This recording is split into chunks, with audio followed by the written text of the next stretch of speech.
Welcome to the 16th episode of बाप बेटा YouTube channel.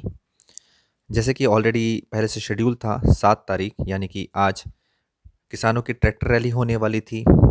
और ट्रैक्टर रैली में अभी तक की जो रिपोर्ट है उसके हिसाब से 50,000 से ज़्यादा के ट्रैक्टर शामिल हो चुके हैं। और ये बहुत ही शांतिपूर्ण रहा। किसी भी तरीके की या ना तो पुलिस की तरफ से कोई आगजनी हुई, ना किसानों की तरफ से, ना कोई गोले फायर किए गए। दोनों तरफ से शांतिपूर्ण माहौल था। किसान अपने अनुशासन में बहुत आराम से चल रहे थे, बिल्कुल डिसिप्लिन तरीके से ट्रैक्टर चला रहे थे। अभी तक की जो रिपोर्ट है उसके हिसाब से शांति से सब कुछ हो गया। इसमें सबसे इम्पोर्टेंट चीज़ ये देखने वाली थी कि इतना लंबा जो हाईवे था, जो 70 से 80 किलोमीटर ज़्यादा लंबा हाईवे था, पूरे हाईवे पे ट्रैक्टर ही ट्रैक्टर नज़र आ रहे थे। तो कम से कम इसमें गिनती अंदाजे से लगाई जा सकती कि 50,000 के आसपास ट्रैक्टर्स होंगे।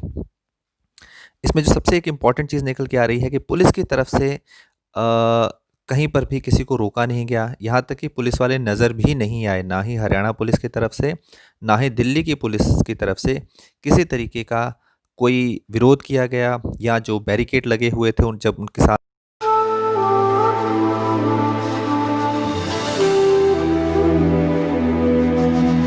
उनको हटा रहे थे, उस वक्त कोई विरोध किया गया।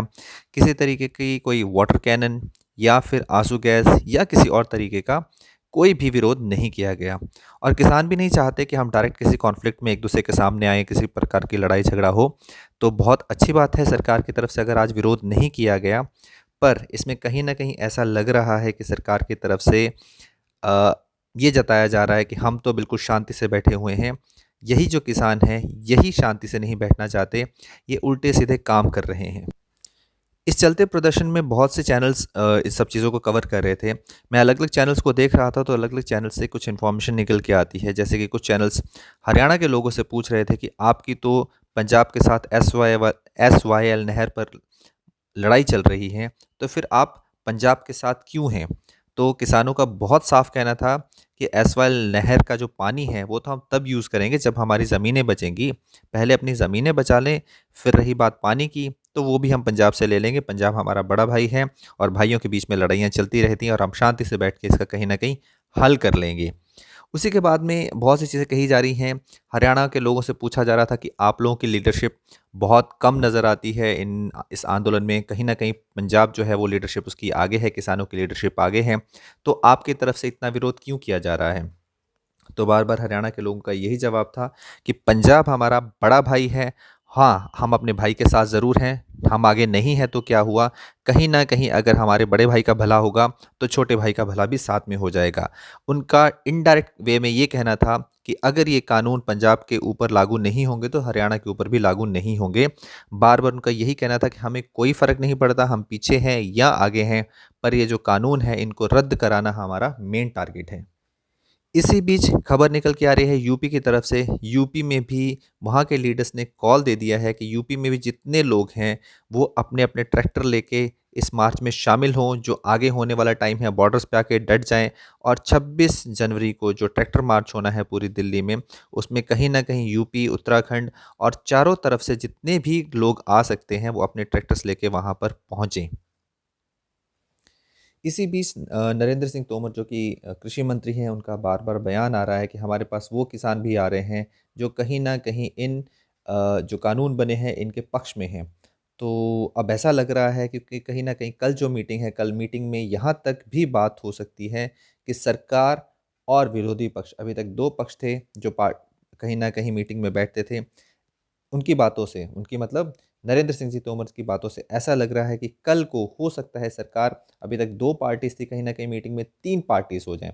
3 पार्टीज़ का मतलब ये है, एक तो सरकार और दूसरी तरफ जो इस कानून के पक्ष में हैं और तीसरे वो जो विरोध में हैं। विरोध का मतलब जो किसान वहाँ पे बैठे हुए हैं, हो सकता है उनके सामने एक नई पार्टी, एक ऐसा पक्ष भी पेश किया जाए कि ये जो किसान है, ये इसके पक्ष में है, आप विरोध में क्यों हैं? अगर आपके कहने पे हम रद्द करते हैं, तो ये जो दूसरे किसान हैं, ये कह रहे हैं कि नहीं, हम इसके पक्ष में हैं, हम फिर आंदोलन करेंगे। तो अब सरकार ये बीच में से अपनी तरफ से निकल जाएगी, बोलेगी कि आप आमने-सामने बैठ के एक दूसरे से डिस्कस कर लें।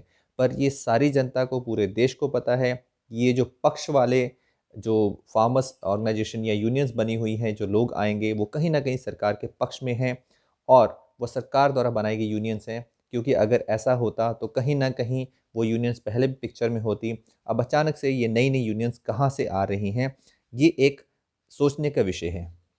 इसी बीच कुछ कानूनी माहिरों का कहना ये है कि यहाँ तक भी हो सकता है कि अगर इसका कोई हल नहीं निकलता है, तो हो सकता है कि कल की मीटिंग में ऐसा फैसला भी लिया जा सकता है कि हम इस चीज़ पे आके सहमत हो सकते हैं कि हम ये कानून लागू कर देते हैं, पर अगला जो कानून है वो हम राज्य सरकारों पर छोड़ देते हैं कि वो अपनी अपनी स्टेट्स में इन कानूनों को लागू करते हैं कि नहीं करते हैं।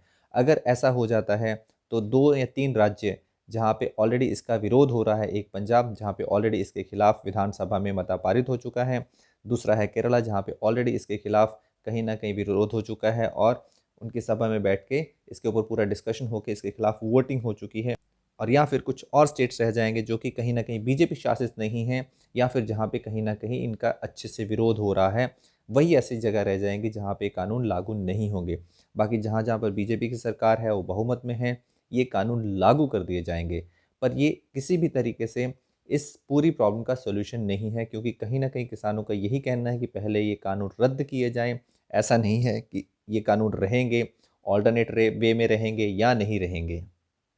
इन कानूनों को लेके कहीं ना कहीं अभी तक मोदी सरकार का यही फैसला है कि ये कानून किसी भी तरीके से रद्द नहीं होंगे, क्योंकि अगर ये कानून रद्द हो जाते हैं, ये कानून रद्द होने के बाद इम्पॉर्टेंट प्रॉब्लम यही होगी कि बहुत सी और ऑर्गेनाइजेशन अलग अलग कानूनों को लेके जो पहले बनते हैं और मोदी जी कहीं ना कहीं उनका थोड़ा बहुत विरोध देखते हैं और उसके बाद वो लोग भूल जाते हैं। तो अगर ये किसानों के दबाव में ये कानून वापस ले लिए जाते हैं तो अगली बार से कोई भी उठकर विरोध करना शुरू कर देगा। इसलिए मोदी सरकार इन कानूनों के ऊपर अड़ी हुई है और कहीं ना कहीं इसका ऑल्टरनेट निकालने की कोशिश कर रही है।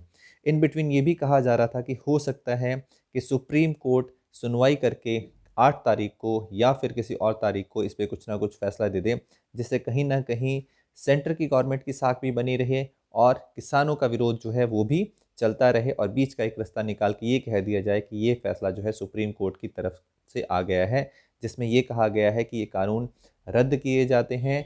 और इसमें यह कह दिया जाएगा कि सरकार ने तो अच्छा फैसला लिया था, पर कहीं ना कहीं सुप्रीम कोर्ट ने रद्द कर दिया है, और उसके ऊपर कुछ ना कुछ पिटीशन या कुछ ना कुछ एग्जाम्पल देके ये कह दिया जाए कि सरकार ने बिल्कुल ठीक किया था, बट सुप्रीम कोर्ट के कहने से हम इन कानूनों को रद्द कर रहे हैं, जिससे कि कहीं ना कहीं सेंट्रल गवर्नमेंट की इज्जत बच जाए। इसी बीच कुछ न्यूज़ चैनल इस चीज़ को कवर कर रहे हैं कि हो सकता है ये जो किसानी संघर्ष चल रहा है, ये किसी न किसी तरीके से कल को किसी न किसी पॉलिटिकल पार्टी को जन्म दे, जैसे कि अन्ना हज़ारे के आंदोलन से आप पार्टी निकली थी, उसी तरीके से हो सकता है इससे कोई किसान पार्टी या कोई और पॉलिटिकल पार्टी निकले। और इनडायरेक्टली ये कहा जा रहा है कि ये नेता तो चाहते हैं कि हमें उठा के जेल में डाल दिया जाए या फिर ऐसी कुछ कार्रवाई की जाए, ताकि जब हम जेल से बाहर आएँ तो हम कह सकें हमने आप लोगों के लिए किया, तो क्यों ना आप हमें वोट दें और एक नई पॉलिटिकल पार्टी बन जाए। अगर ऐसा होता है तो कोई बड़ी बात नहीं है, बट अभी तक जो किसान नेता हैं वो आज के किसान नेता नहीं हैं, वो बहुत पुराने किसान नेता हैं, और ऐसी बहुत सी पार्टी से उनको बहुत पहले ऐसे ऑफर्स दिए थे जो उन्होंने ठुकरा दिए थे। हाँ, हो सकता है कहीं ना कहीं 1 या 2 जितने, क्योंकि इसमें कम से कम 40-50 के आसपास ऑर्गेनाइजेशन अभी तक शामिल हो चुकी हैं, हो सकता है उनमें 40-50 में से कोई इक्का दुक्का ऑर्गेनाइजेशन कहीं ना कहीं पॉलिटिक्स में इन्वॉल्व हो जाए, और अगर ऐसा हो भी जाता है तो कोई बड़ी बात नहीं होगी। इसी अगला अपडेट है यूएसए से। ऐसा लग रहा है कि पहले हम यूएसए से सीखते थे, अब यूएसए इंडिया से सीख रहा है, क्योंकि वहाँ पर पार्लियामेंट भवन पर कल कुछ लोगों ने हमला कर दिया, क्योंकि ये ट्रंप के भड़काए हुए लोग हैं। ऐसा कहा जा रहा है कि ट्रंप के भड़काए हुए लोग हैं, क्योंकि डोनाल्ड ट्रंप अपना जो चुनाव है वो कह रहे हैं कि नहीं, चुनाव में धांधली हुई है, मैं पद नहीं छोड़ूंगा, क्योंकि 20 जनवरी को जो बाइडेन जो हैं वो राष्ट्रपति पद की शपथ लेने वाले थे। इन बिटवीन कुछ डोनाल्ड ट्रंप समर्थकों ने पार्लियामेंट पर हमला कर दिया, जिसमें 4 लोग मारे गए हैं। और ये कहीं ना कहीं ये चीज़ ऐसी है जो कि अभी तक यूएस के इतिहास में कभी नहीं हुई थी। हाँ, इंडिया वालों को फ़र्क नहीं पड़ता, उनके लिए कोई बड़ी बात नहीं है, क्योंकि उनकी विधानसभा में और लोकसभा में और राज्यसभा में जूते चप्पल तो आम हो गए हैं, उनको ऐसा लगता ही नहीं है कि कोई नई बात हो गई है। पर यूएसए के इतिहास में शायद ये पहली बार हुआ है, इसलिए यूएसए में इस चीज़ पे बहुत ज़्यादा चर्चा हो रही है कि ये पहला एक राष्ट्रपति मिला है जिसने इतनी ज़्यादा ज़िद करके और इतना यूएसए की डेमोक्रेसी को बदनाम किया है। अगला अपडेट है गाज़ियाबाद के मुरादनगर से, जहाँ पे 3 जनवरी 2020 को शमशान घाट में एक शेड भर भरा कर गिर पड़ा। उस शेड में उस वक्त कम से कम 100 या ज़्यादा लोग खड़े होंगे, जिनमें से 40 लोग उसके नीचे दब गए, जिसमें से 25 लोगों की अभी तक मौत हो चुकी है। अब ये शमशान में ये लोग क्या करने गए थे? शमशान में ये लोग ये करने गए थे, जयराम जिनकी की मौत हो गई थी, उनके कहीं न कहीं दाह संस्कार में ये लोग शामिल हो गए थे। क्योंकि उस दिन बारिश हो रही थी और वहीं पर बने 70 फीट के कॉरिडोर में ये सब लोग खड़े हो गए। जब ये लोग वहाँ पे खड़े थे और 2 मिनट का मौन रखा गया, इन बिटवीन ये इस तरीके का कंस्ट्रक्शन था और इतना कमज़ोर कंस्ट्रक्शन था, जो कि भर-भरा कर गिर पड़ा और जिसके नीचे 40 लोग दब गए, जिसमें से 25 लोगों की उसी वक़्त मौके पे मौत हो गई।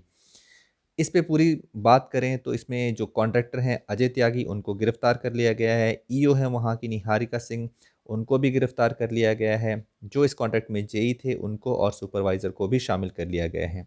इसी से related on camera Ajay Tyagi ने कहा था कि उन्होंने रिश्वत दी है इस पूरे कॉन्ट्रैक्ट के लिए, कहीं न कहीं इस कॉन्ट्रैक्ट को पास कराने के लिए और इसमें जो भी मटीरियल लगा है उसको पास कराने के लिए। इसी से रिलेटेड साथ में ही ये एक न्यूज़ निकल के आ रहा है कि इसकी शिकायत पहले भी डीएम से की गई थी कि इसमें बहुत घटिया किस्म का मटेरियल लगाया जा रहा है, जिस पर डीएम ने इसको ईओ निहारिका सिंह को फॉरवर्ड किया था। इसीलिए ईओ निहारिका सिंह को गिरफ्तार कर लिया गया है इस केस में। अब सबसे इम्पॉर्टेंट चीज़ ये है कि सबको यहाँ पर पता है कि इन ठेकों में या इस तरीके के कॉन्ट्रैक्ट्स में बहुत सी धांधलियाँ होती हैं, पर धांधलियाँ इतने लेवल पे चली जाती हैं कि इतने लोगों की मौत हो सकती है। इसलिए अगर आपकी आंखों के सामने भी बहुत से ऐसे काम हो रहे हो तो कहीं न कहीं आवाज़ ज़रूर उठाएँ। डरते रहेंगे तो मरते रहेंगे। That's all for now. Please comment, share and आपको लगता है कि कहीं कुछ गलती हुई है तो ज़रूर कमेंट करके बताएँ, शेयर करें और लाइक ज़रूर करें। Thank you very much for watching.